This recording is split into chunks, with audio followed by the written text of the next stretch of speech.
Categorisation చేయాల్సిన అవసరం ఉందని నొక్కి చెప్పారు. అయితే అధ్యక్ష, ఈ సందర్భంగా మనం ఒకసారి ఆలోచిస్తే సమాజంలో పేదరికానికి అనేక కారణాలు ఉన్నాయి. చరిత్రలో మనం చూసినప్పుడు కొంతమంది ఆర్థికంగా, రాజకీయంగా, సామాజికంగా వెనుకబడే పరిస్థితికి వచ్చారు. చరిత్ర ఒకసారి విశ్లేషించినప్పుడు ఈ మూడు కారణాలు కూడా ఆ కులాల్ని ఎక్కడికక్కడ ఆర్థికంగా వెనక్కి లాగేసే పరిస్థితి వస్తుంది. ఇప్పుడు మనం ఒకసారి ఆలోచించిన దిశ, స్వాతంత్రం వచ్చింది, 70 సంవత్సరాల పైన పూర్తి చేసుకున్నాం. నిన్న మళ్ళా చూస్తే 2047కి 100 సంవత్సరాలు పూర్తి చేసుకోబోతున్నాం. ఇంకా కూడా ఆర్థికంగా, రాజకీయంగా, సామాజికంగా అసమానతలపైన పోరాడే పరిస్థితి వస్తూ ఉంది. ఇక్కడికి వచ్చినప్పుడు అధ్యక్ష, ఈ కేసు చెప్పిన తర్వాత చరిత్ర కూడా ఒకసారి, చరిత్రలో నేను కూడా ఒక 40-50 ఏళ్ళు భాగస్వాములు అయ్యే పరిస్థితికి వచ్చాం. అది కూడా ఒకసారి చూసినప్పుడు దీన్ని ఇటీవల కాలంలో అనేక ఛాలెంజెస్ తర్వాత, నేను ఆ చరిత్ర చెప్పేటప్పుడు ఎప్పుడు చెప్తాను, ఒక తీర్పు ఇచ్చారు. 7 మంది జడ్జెస్ 6+1 తీర్పు ఇచ్చినప్పుడు చాలా స్పష్టంగా రాష్ట్ర ప్రభుత్వాలు ఏ వర్గమైనా సరే వెనకబడిందని భావిస్తే మీరు వర్గీకరణ చేసే అవకాశాలు ఉన్నాయని రాష్ట్రం కానీ కేంద్రం కానీ అందరికీ మీకు చేసే అవకాశం ఉందని చాలా స్పష్టంగా తీర్పు ఇచ్చారు.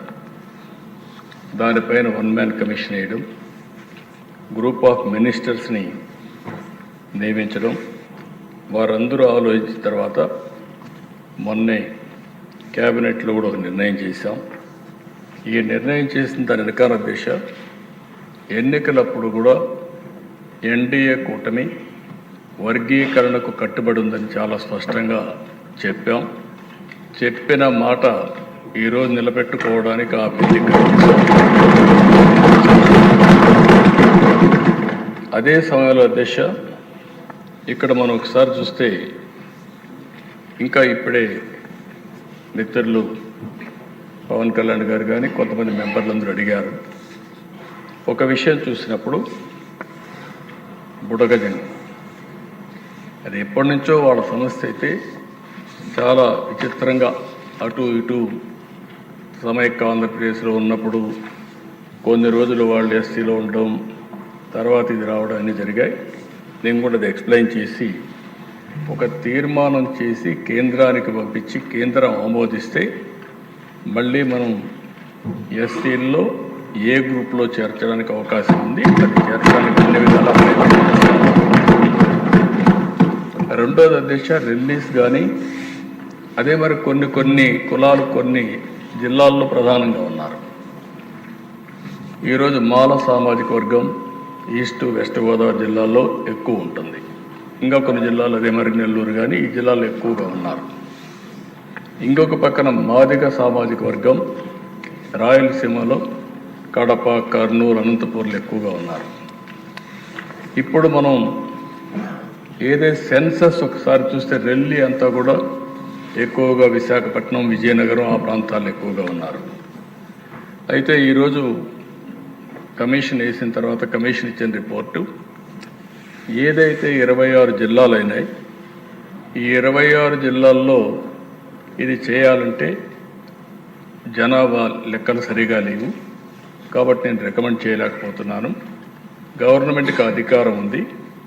2026లో సెన్సస్ జరుగుతుంది. ఆ సెన్సస్లో వచ్చిన డేటా ఆధారంగా మీరు జిల్లా వారీగా కేటగరైజేషన్ చేసుకునే అవకాశం ఉందని చాలా స్పష్టంగా చెప్పారు. ఎన్నికల్లో కూడా మనం చెప్పింది జిల్లా వారీగా కేటగరైజేషన్ తీసుకొస్తామని చాలా స్పష్టంగా హామీ ఇచ్చాం. మళ్ళీ హామీ ఇస్తున్నా. ఈరోజు డిలే అవుతుందనే ఉద్దేశంతో ఈ కార్యక్రమాన్ని చేస్తూనే మళ్ళీ సెన్సస్ రిపోర్ట్ వచ్చిన తర్వాత జిల్లా వారీగా కేటగరైజేషన్ చేయడానికి ఈ ప్రభుత్వం కట్టుబడి ఉందని, దానివల్ల రిలీజ్ కూడా వచ్చే అవకాశం వస్తుంది అధ్యక్ష. అధ్యక్ష, ఈరోజు అన్ని పార్టీలు కూడా మాట్లాడినప్పుడు ఒక సోషల్ జస్టిస్, సామాజిక